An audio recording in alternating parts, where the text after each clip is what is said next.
following will be a video of the underside of questionable value. The first observation is the paint in place on the entire underside is probably no more than enamel. It is not a true underbody coating.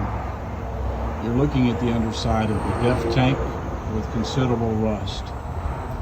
Right next to it is the battery compartment, and obvious that some battery acid has leaked and has done damage. As we turn around, the rust and corrosion are somewhat exacerbated by the flood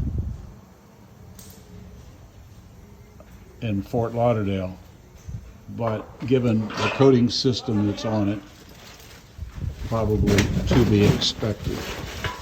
Moving forward, you began to see support rails poorly painted from the factory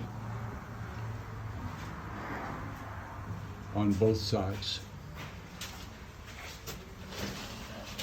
Moving to the back, support rails for the cabinets or the under cabinets have either no paint or very little, and rust is quite evident.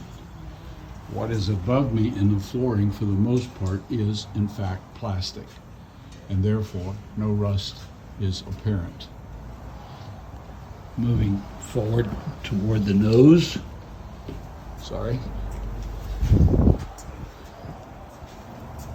you begin to get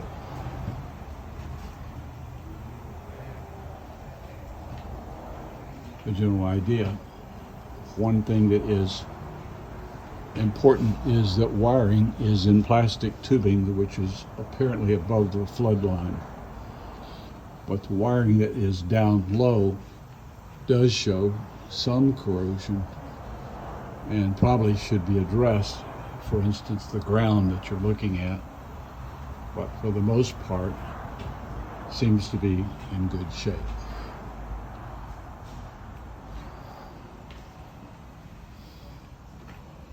Now we're up near the motor compartment and the generator.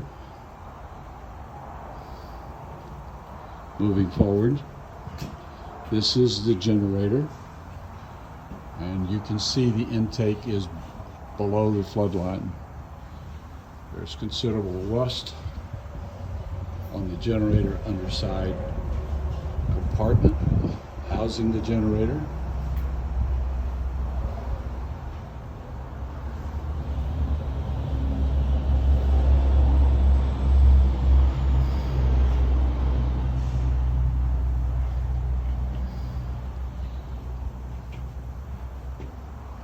Upon inquiry, the attachment for the wrecker to pull it from Lauderdale was likely around this front axle.